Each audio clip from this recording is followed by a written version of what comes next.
मंदिरामध्ये येण्याची संधी दिली म्हणून बहुतेक आजचं वचन तुमच्यासाठी आणलेलं आहे. आशीर्वादित न्यायकारांच्या अंतकरणामध्ये अशी तुला मी बोलत असताना तुझे विचार माझ्या आत्मसाठी याचे आशीर्वाद तुझे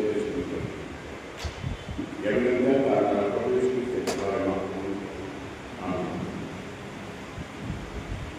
देवाचं प्रिय लेखनांनो, आमच्यासाठी जे वचन आपण त्याच्यावर मनन करणार आहोत हे अतिशय महत्त्वाचं आहे. आजच्या जगाकडे जर आपण दृष्टिक्षेप टाकला तर आपल्याला कळून येतं की शेवटच्या दिवसाची लक्षणं, शेवटच्या वेळेची लक्षणं आपल्याला दिसत असतात. राष्ट्रविरुद्ध उठलेला आहे, ठिकठिकाणी भूमिकंप होत आहेत, मोठमोठे फ्लड्स येत आहेत, घराघरात अशांतता आहे. या सर्व चिन्ह या ठिकाणी आपल्याला दिसत आहे. आणि मग अशी वेळ असताना आपली तयारी कशी असते त्या प्रभूच्या येण्याची आपण बघत आहोत. आणि म्हणून आपण स्वतःला तयार करणं हे गरजेचं आहे. योहान शुभवर्तमान जो आपण भाग ऐकलेला आहे त्याच्याकडे जर आपण लक्ष दिलं तर आपल्याला कळून येतं की योहान शुभवर्तमान याचा 5वा अध्याय आणि त्याची जी वचनं आपण ऐकली त्याकडे मी तुमचं लक्ष वेधू इच्छितो. मी तुम्हाला प्रत्येक सांगतो, जो माझे वचन ऐकतो आणि ज्याने मला पाठ केले त्याच्यावर विश्वास ठेवतो त्याला सार्वकालिक जीवन प्राप्त होतं. सार्वकालिक जीवन प्राप्त करून घेणं याची आपली गरज आहे. त्याला सार्वकालिक जीवन प्राप्त झाले आहे आणि त्याच्यावर न्यायाचा प्रसंग येणार नाही. महत्वाची गोष्ट, ज्यांनी ख्रिस्तावर विश्वास ठेवला, ज्यांनी तारण प्राप्त करून घेतलं, क्षमा प्राप्त करून घेतली, त्या विश्वासणाऱ्यांवर न्यायाचा प्रसंग येणारच नाही. फार महत्वाची बाब आहे. 25वा वचन म्हणून मी तुम्हाला खचित सांगतो की मेलेले लोक देवाच्या पुत्राची वाणी ऐकतील, जे ऐकतील ते जिवंत होतील.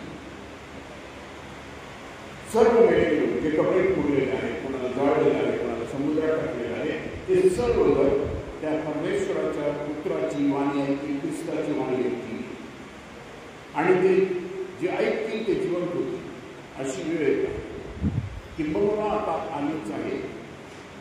कारण पित्याच्या ठाई जसं स्वतःचे जीवन आहे तसे पुत्राच्या ठाईही स्वतःचे जीवन आहे.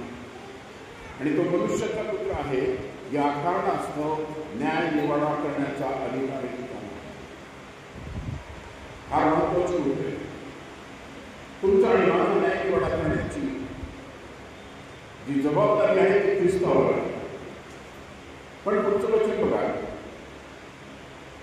याविषयी आश्चर्य करू नका, कारण कबरेतील सर्व माणसे त्याची वाणी ऐकतील आणि ज्यांनी सत्कर्म केली ते जीवनाच्या पुनरुत्थानासाठी, ज्यांनी सत्कर्म केली ते जीवनाच्या पुनरुत्थानासाठी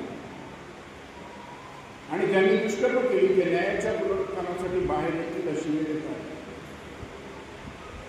वरती वचनामध्ये म्हटलेलं आहे की ज्यांनी विश्वास ठेवला त्यांच्यावर न्यायाचा प्रसंग येणार नाही. ज्यांनी दुष्कर्म केली, त्यांनी कारण साधून घेतलं नाही, त्यांच्यावर न्यायाचा प्रसंग येणार आहे. जेव्हा ते पुन्हा उठतील. हा महत्वाचा आणि म्हणून आम्ही लक्ष त्या ख्रिस्तावर केंद्रित करणं गरजेचं. ख्रिस्त जसा या जीवनामध्ये आनंद सोडून आला आणि त्याने आम्हाला जो मार्ग दाखवला त्या मार्गावर चालणं गरजेचं आहे. आपण तर पूर्वीच्या काळात आहोत आणि आपल्याला तारणाची संधी दिली आहे. तारणाची संधी किती दिवस आहे?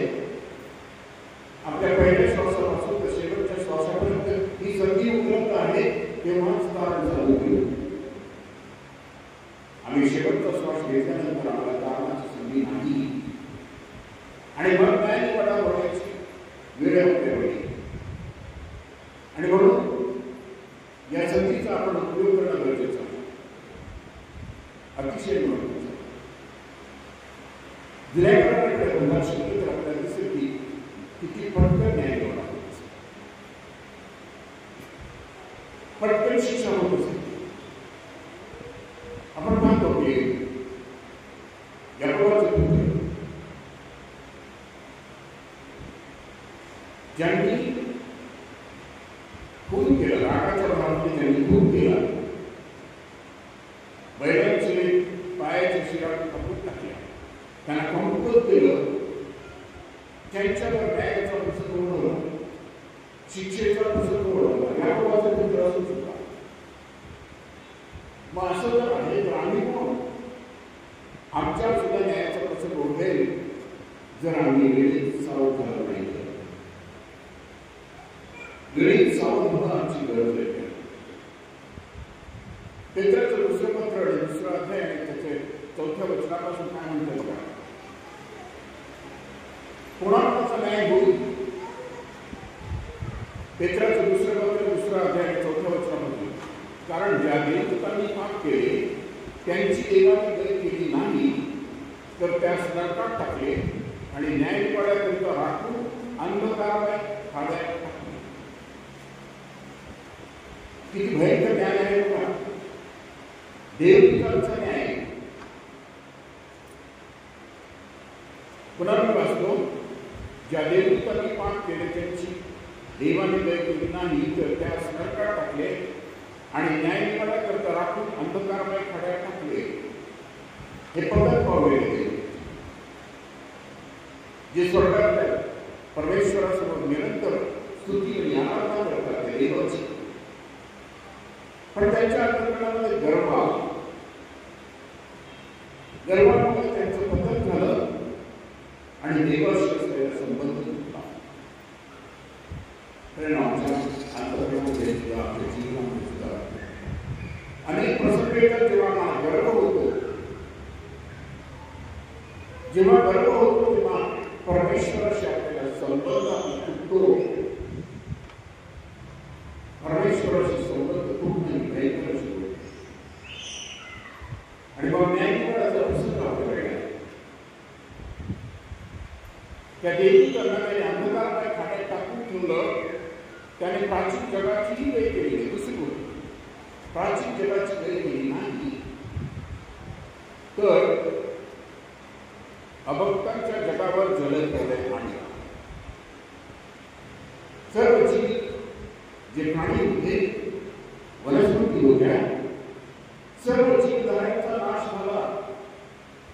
नोहाच्या वेळेस आलेला भयंकर असा महापूर, 40 दिवस आणि 40 रात्र पाऊस पडला. कारण अतिशय भयंकर पाप होतो आणि ते पाप त्या स्वर्गापर्यंत त्याची ओढली. भयंकर असं पाप. पण त्यांना 120 वर्षाची संधी दिली होती परत फिरा नावाच्या तत्वे. तो एकच धार्मिक असा दिसला परमेश्वराला आणि त्याच्यावर जबाबदारी टाकलेली होती की तू याची जाणीव लोकांना दे. त्यांच्या वाघमार्गापासून त्यांनी परत फिरावर देवाकडे यावं त्याची जाणीव तू दे. त्यांना भरपूर समय दिलेला होता, 120 वर्ष. त्यांना आम्हाला पण वेळ दिलेला आहे की आम्ही त्या परमेश्वराकडे वळावं आणि तारण प्राप्ती करून घ्यावं, त्या पापांची क्षमा करून घ्यावी. यासाठी तुम्हाला आणि मला वेळ दिलेला आहे. त्यांनी प्राचीन जगाचीही लय केली नाही. परमेश्वराचा न्याय अतिशय भयंकर आहे. नोहाने त्याचे कुटुंब याच्याशिवाय सर्व जीवधारी मारून भयंकर असा न्याय झाला. त्याचं कारण म्हणजे तो पाप, त्या पापाची ओढ त्या परमेश्वरापर्यंत गेली. परमेश्वराने न्याय पाठवला. का बरं न्याय पाठवला? पुढे होणाऱ्या अभक्तास उदाहरण देण्यासाठी. पुढे जे असंच वागणार आहे, जे पापातच राहणार आहे, त्यांच्यासाठी पुढे होणाऱ्या अभक्तास उदाहरण देण्यासाठी सदोम व गमोरा ही नगरे भस्म करून त्यांचा विध्वंस आणि त्यांना शिक्षा दिली. पहिली गोष्ट देवदूतांचा न्याय आणि त्यांना त्या काळामध्ये टाकून ठेवला. न्यायाच्या दिवसात झाला. दुसरं बघितलं आपण प्राचीन जगाचा पापाची गोड त्या परमेश्वराकडे संपूर्ण जीवधारण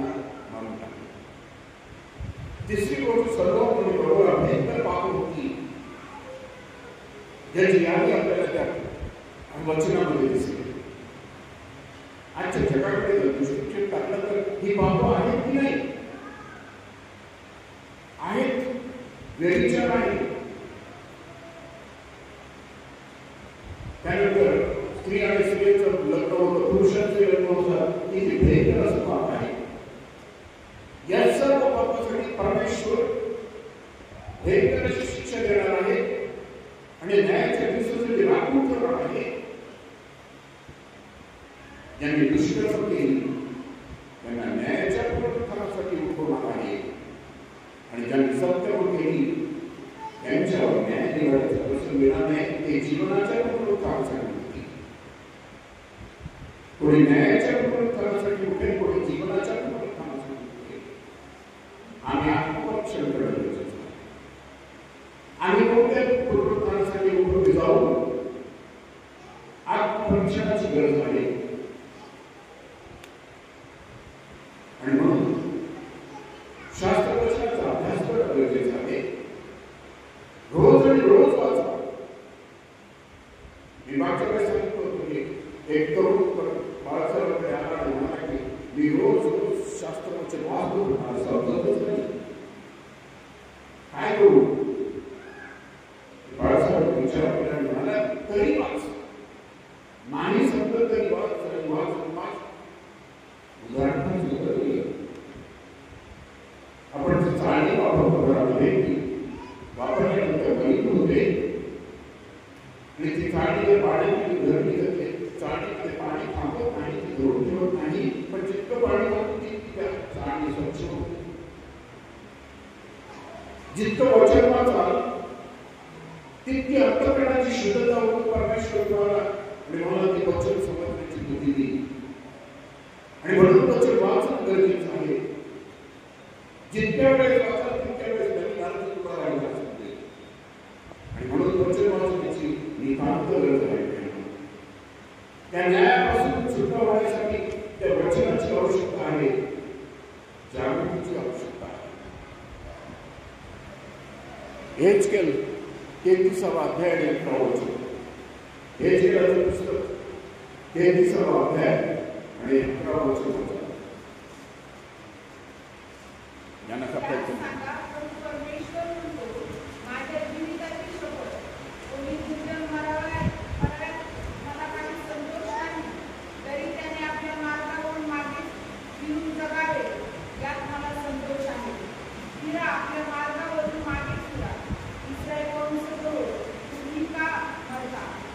इस्रायल तुम्ही का नव्हता? आम्ही बघितलं इस्रायल आहोत. आम्हाला प्रश्न परमेश्वर विचारत आहे, तुम्ही का नव्हता?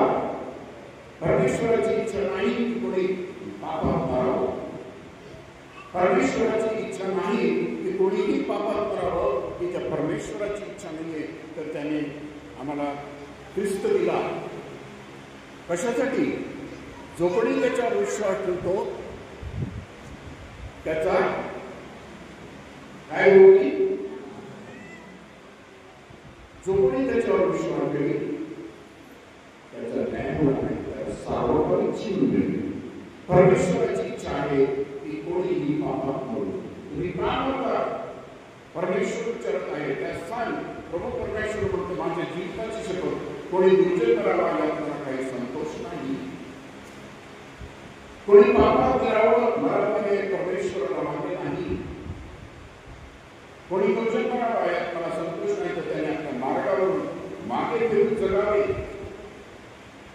मागे फिरून जगावे म्हणजे आनंद जीवनामध्ये जावं ही परमेश्वराची इच्छा आहे आणि त्या कारणासाठी त्याने ख्रिस्ताला आमच्याकडे ख्रिस्त आलाच नसतं. काय झालं असतं? हा भयंकर स्थिती झाली असते आमची. आम्ही सर्व पापामध्ये गेलेलो असतो कारण पापाची संधी उपलब्ध झाली. जुना काळात आपल्याला काय दर्शवतो? पाप दर्शवतो. काय वाईट आहे काय चांगलं आहे हे दर्शवतो, पण काय वाईट आहे काय पाप आहे त्या पापातून सुटका होण्याचा मार्ग दाखवतो. त्या पापातून सुटका होण्याचा मार्ग दाखवत नाही तर तो मार्ग त्या ख्रिस्त ख्रिस्ताने आम्हाला पापातून सुटका होण्याचा मार्ग ख्रिस्ताने दाखवला आणि म्हणून ख्रिस्ताचं येणं त्याचं येणं म्हणून आम्ही कारणाची संधी प्राप्त झाली नाही, आम्हाला कारणाची संधी प्राप्त झाली. अतिशय महत्वाचा मुद्दा या ठिकाणी म्हणतो. फिरा, आपल्या मार्गापासून परत फिरा. इस्रायल वंशजो, तुम्ही का म्हणावे? आजचे इस्रायल आम्ही नव इस्रायल आहोत, आम्ही का बरोबर आपल्या कामामध्ये परमेश्वराची तशी इच्छा नाही आणि म्हणून आम्ही आमच्या पापाच्या मार्गातून परत फिरू. आम्ही मार्गातून परत फिरून परमेश्वराच्या जीवनामध्ये येतो. अन्यथा न्याय निवडायला सामोरं जाणं आपण हेजकेलाच्या पुस्तकाकडे पुन्हा वळूया. हेजकेलाचा ग्रंथ याचा 28वा अध्याय आणि त्याच्या 11व्या वचनाचा तो आपण ऐकला. हेजकेलाला सांगितलं, जा आणि सांग लोकांना जाऊन सांग, वचन मला प्राप्त झाले. मानवपुत्रा, सोरेच्या राजाविषयी विलाप करून त्याला सांग, प्रभू परमेश्वर म्हणतो, तू पूर्णतेची मुद्रा चालस. तू पूर्णतेची मुद्रा आहे. तू ज्ञानपूर्ण व सर्वांग सुंदर आहेस.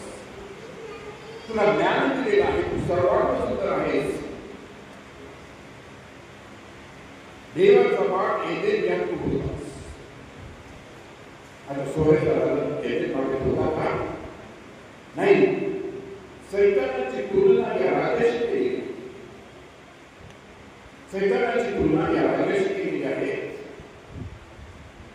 देवाचा वाट या येथे ज्ञान तू होतास. अला पुष्करा हिरा लसना गोटे योस यासने नीलमणी काजू माणिक व सोने असे अनेक तऱ्हेचे जवाहीर तुझ्या अंगावर होते. कोणाचे होते? त्या देवदूताचं वर्णन. जवाहर तुझ्या अंगावर होते, खंजीरावर वास यांचा कसं तुझ्या येथे चालत असे. ते देवदूत निर्माण केले होते. देवाच्या समोर अहोरात्र काय करत होते? स्तुती आणि आराधना करणे होते. कशा बरोबर? खंजीरे आणि तंतुवाद्य यांच्याबरोबर. याच्यासाठी तुझी निर्मिती झाली होती. खंजीरा वासना यांचा कसं तुझ्या येथे चालत असेल. तुला निर्मिती त्या दिवशी त्यांची योजना. तू पाखर घालणारा अभिषिक्त करून होतास. तू पाखर घालणारा अभिषिक्त करून होतास. सैतानाची तुलना त्या राजाशी केली नाही. परंतु काय झालं पुढे बघ. तू पाखर घालणारा अभिषिक्त करून होतास. मी तुझी तशी योजना केली होती. तू देवाच्या पवित्र पर्वतावर होतास. तू अग्नीप्रमाणे झगझगणाऱ्या पाषाणातून हिंडत होतास. तुला किती मोठा अधिकार दिला होता. वैभव दिलं होतं तुला. तू परमेश्वराच्या गिरीवर चालत होतास. तुला कोणती सेवा दिली होती? पाखरांची सेवा दिली होती. पाखर घालण्याची सेवा करून केली होती. आणि तुझं काय झालं? तू देवाच्या पवित्र पर्वतावर होतास. तू अग्नीप्रमाणे झगझगणाऱ्या पाषाणातून हिंडत होता. तुला निर्माण केले त्या दिवसापासून तुझ्या काही अधर्म दिसून येत नाही. त्याची निर्मिती झाली आणि जोपर्यंत त्याच्या काही अधर्म दिसून आला तोपर्यंत तो पवित्र असा देवदूत करून होता. त्या कर्माचं वर्णन आपल्याला दिसतं की जे मोशेला दिलेलं वचन होतं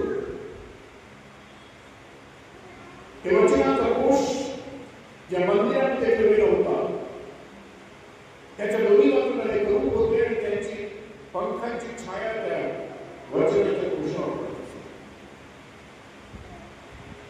तुला दिलेलं आहे वरदान होतं. तुला दिलेली जबाबदारी होती.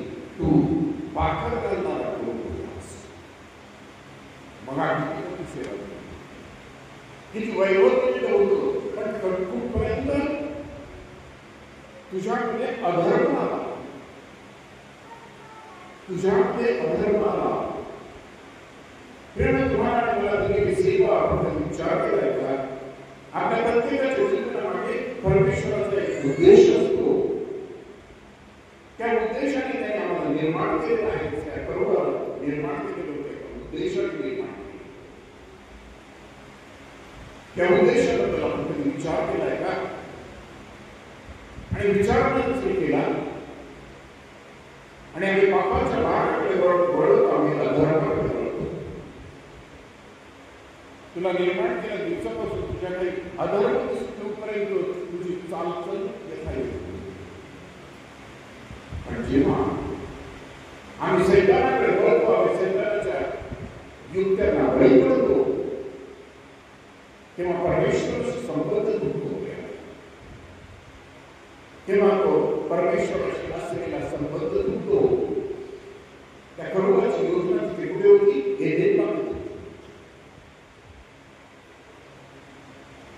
अतिशय सुंदर होता, पण तिथे काय झालं? सैतानाने सुंदर रूप घेऊन त्या हवेला फिरवलं. सैतानाने सुंदर असं रूप घेऊन हवेला फिरवलं. आणि आदाम म्हणतो त्यांना एदेन काढून टाकलं. परमेश्वराशी संबंध तुटल्यावर परमेश्वराच्या सान्निध्यातून आपल्याला बाहेर पडावं लागतं आणि सर्व प्रकारचा शाप आपल्याला येतो.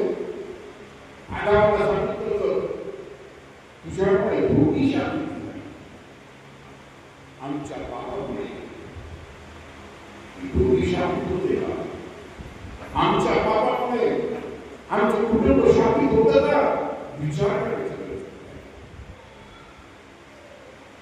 आदामाच्या पापामुळे भोगी शापित झाला आणि त्या पापापासून, त्या शापापासून मुक्त करण्यासाठी आलेल्या ख्रिस्ताला आदामाला दिसून येईपर्यंत तुझी चालचल यथायोग्य होती. तुझा व्यापार कुठा असल्यामुळे तुझ्या हृदयात अपकार बुद्धी सुरू. जगाच्या चमकदमकडे बघून आम्ही त्याला भुलतो, आपल्या पापात पडतो. तोपर्यंत आमची चालचल यथायोग्य होती. आमची निर्मिती कशी झाली? मानवाची निर्मिती अतिशय खास अशा प्रक्रियेतून झालेली आहे. परमेश्वराने मातीचा भाग पडला आणि त्याच्या स्वतःचा श्वास आत्मा दिला. तेव्हा तो सजीव झाला, तेव्हा तो निर्दोष होता. त्याची आणि पापाची ओळख झालेली नव्हती. जसे ते देवदूत, पवित्र देवदूत त्यांची निर्मिती झाली होती, तशीच निर्मिती आमची झाली. आम्हाला पवित्र असं निर्माण केलेलं होतं. जोपर्यंत आमच्या मनामध्ये गर्व होता तोपर्यंत, आणि गर्व आल्याबरोबर परमेश्वराशी असलेला संबंध तुटला. येथे भाग म्हणजे त्या स्वर्गाचं प्रतीक आहे. आणि परमेश्वर तिथे येऊन बोलत होता. त्या स्वर्गातून त्यांना बुजवून दिलं.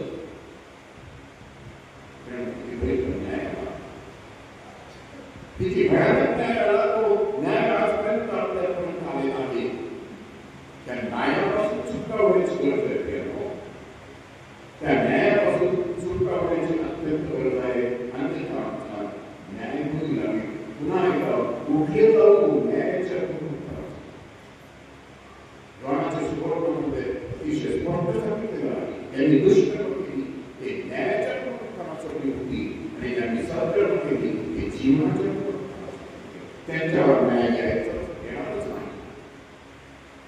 आणि म्हणून आम्ही न्यायाच्या पुनरुत्थानासाठी पुढे जाऊ नये म्हणून जागृतीची आवश्यकता आहे.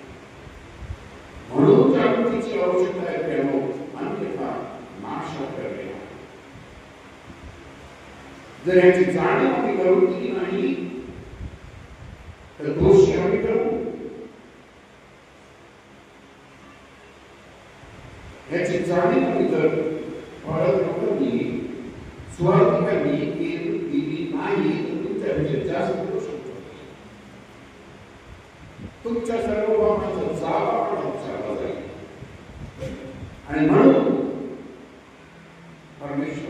वचन स्पष्टपणे बोलून सांगणं गरजेचं आहे. परमेश्वराचं वचन स्पष्टपणे बोलून सांगणं ही जबाबदारी आम्हाला दिलेली आहे, करणं गरजेचं आहे. कारण परमेश्वराच्या हाती सापडणं किती भयंकर आहे. परमेश्वराच्या हाती सापडणं का अतिशय भयंकर आहे. परमेश्वराच्या हाती सापडणं भयंकर आहे असं वचन म्हणतं. परमेश्वराच्या दृष्टीने आम्ही निर्दोष असणं गरजेचं आहे. परमेश्वराच्या दृष्टीने आम्ही निर्दोष असणं गरजेचं आहे. आपण बघितलं की परमेश्वराच्या हाती कधीही सापडू नये. परमेश्वराचा न्याय किती भयंकर आहे याचं पुन्हा एक उदाहरण मी तुम्हाला देतो.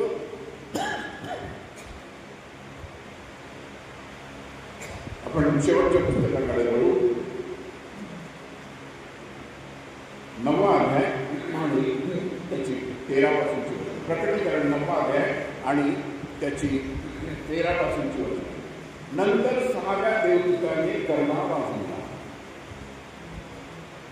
तेव्हा देवासमोरील सुवर्ण वेदीच्या 4 शिंगांमधून झालेली एक वाणी मी ऐकली. कर्णा असलेल्या 6व्या देवदूताला ती म्हणाली, फरात महानदीवर बांधून ठेवलेले 4 देवदूत मोकळे होते. फरात महानदीवर बांधून ठेवलेले 4 देवदूत मोकळे का कोणते देवदूत होते? ते पवित्र होते का? नाही, पदर लावलेले ते 4 देवदूत बांधून ठेवले होते. तेव्हा माणसांपैकी 1/3 माणसे जीवे मारण्याचे का नेमलेली घटिका. सर्व पृथ्वीवरील माणसांच्या पेक्षा 1/3 संख्या मारण्याकरिता नेमलेले ते 4 देवदूत होते. ही भयानक होता.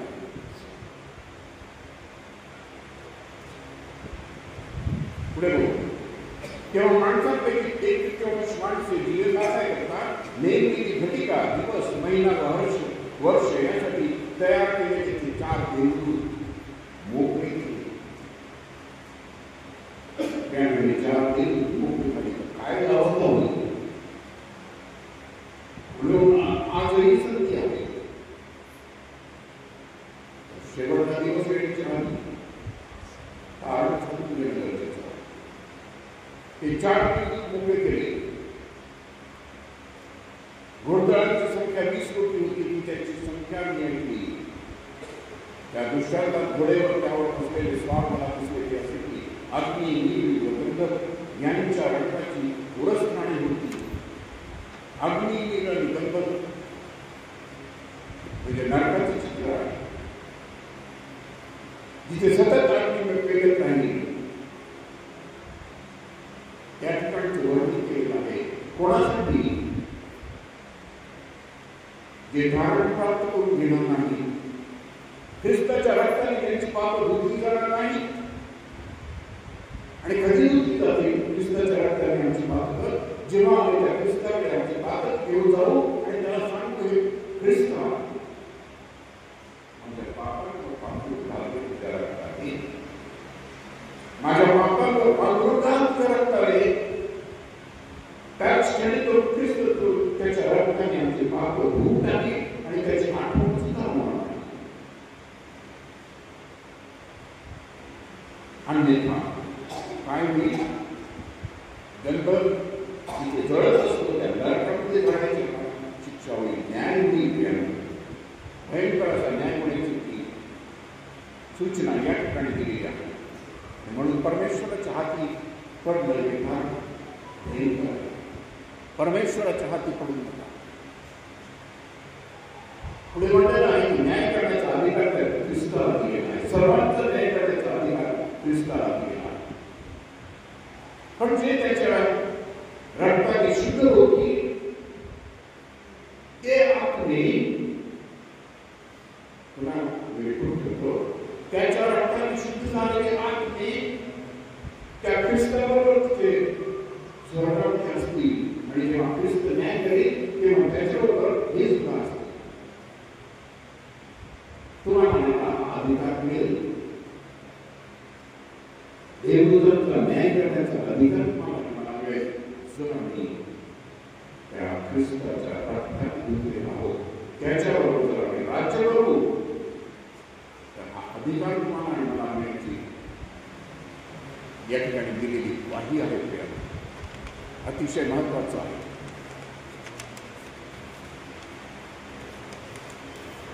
करंतिकरात 6 अध्याय 2 आणि 3 वचन. पहिले करंतिकर 6 अध्याय 2 आणि 3 वचन. पवित्र जन जगाच्या न्यायनिवाडा करतील हे तुम्हाला ठाऊक नाही काय?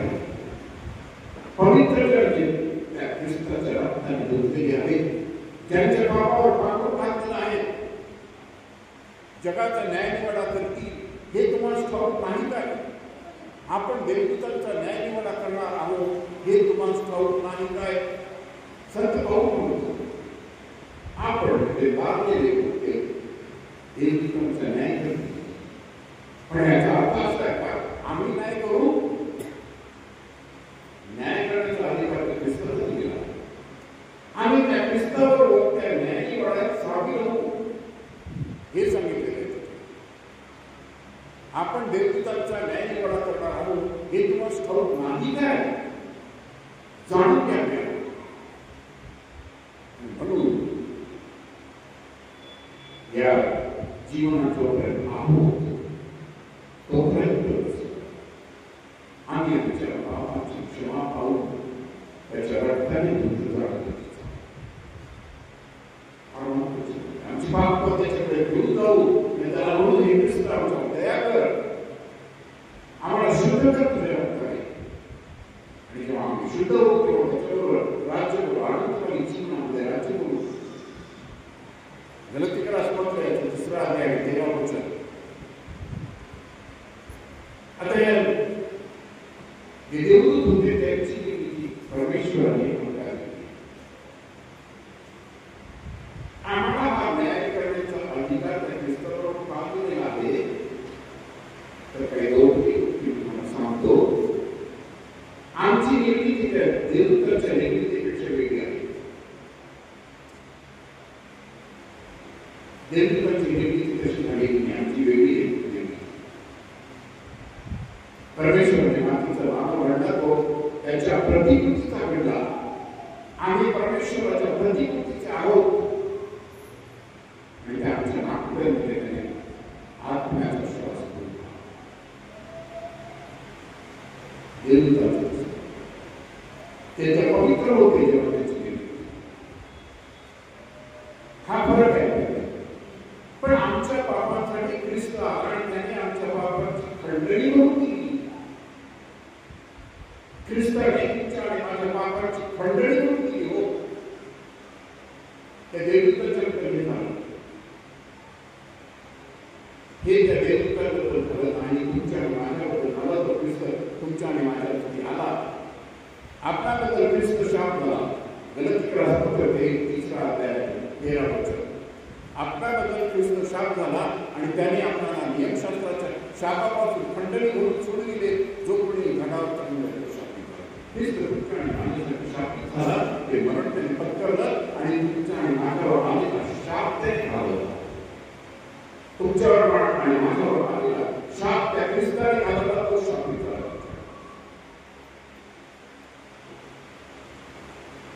तो जर शापित झाला नसेल तरी जर ती शिक्षा भोगली नसती तर आम्हाला शापाचे 3 मागे लागले असते आणि न्यायनिवाड्यासाठी ते समोर उभं राहावं. ही भयंकर परिस्थिती येण्याच्या आधीच आम्ही सावध होणं गरजेचं आहे.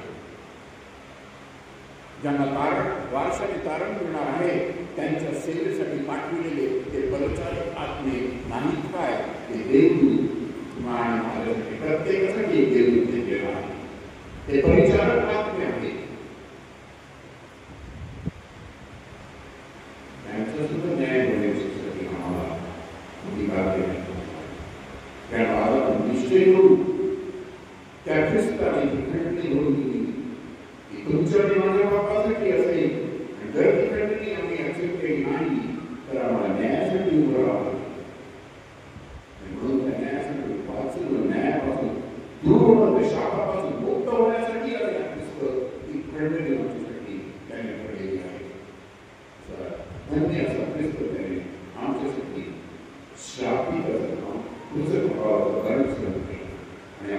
सर्वापासून हे मोठा अधिकार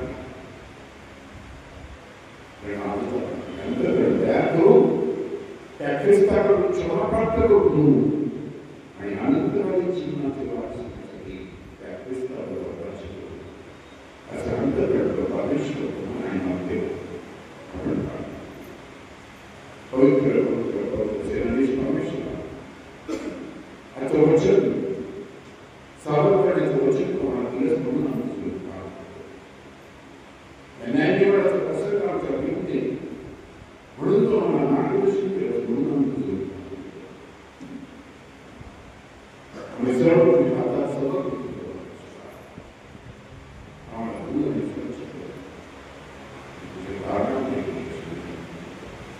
आणि विनंती आता आम्हाला भविष्य त्याची वाढ म्हणून